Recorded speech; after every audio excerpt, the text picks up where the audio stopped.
Olá a todos, o meu nome é Miriam Dark e nessa aula nós vamos falar sobre a genética mendeliana, tratando da pesquisa de Mendel. Mas então, quem foi Gregor Mendel? Bom, Gregor Johann Mendel, mais conhecido como Mendel, viveu entre os anos de 1822 e 1884, e ele foi um monge católico da Ordem dos Agostinianos e foi muito conhecido pelo seu trabalho com as ervilhas, uma vez que ele cultivava a ervilha de cheiro, que é a Pisum sativa. Hoje em dia, ele é conhecido como o pai da genética, uma vez que as suas pesquisas foi crucial para o começo do estudo da genética. Já a genética é o estudo da hereditariedade, que é a transmissão de características de pais para filhos ao longo das gerações. Portanto, se estuda os genes e a variação genética dos organismos.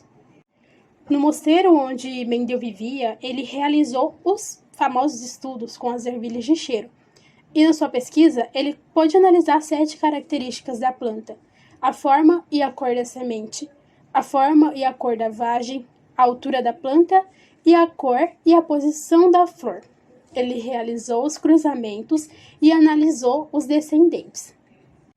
Mesmo sem os conhecimentos que temos hoje, como a meiose e a mitose, o DNA e os cromossomos, ele conseguiu compreender que existiam fatores que garantiam a hereditariedade. No começo, ele começou analisando apenas uma característica, e foi assim que surgiu a primeira lei de Mendel. Na primeira lei de Mendel, também conhecida como lei da segregação, cada caráter é determinado por um par de fatores que se segrega na formação dos gametas.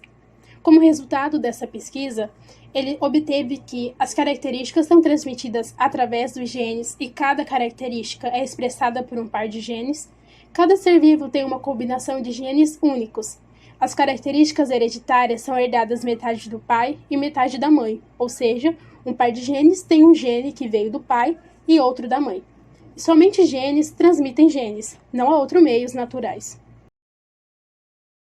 Já na segunda lei, conhecida como a lei da segregação independente, Mendel analisou mais de uma característica no cruzamento, diferente da primeira, onde ele analisou apenas uma. E essa lei diz que os fatores que determinam diferentes caracteres distribuem-se independentemente para os gametas e combinam-se ao acaso. Além disso, os pares de alelos localizados em cromossomos não homólogos separam-se independentemente na formação dos gametas. Portanto, a cor não implica na textura e a textura não implica na cor.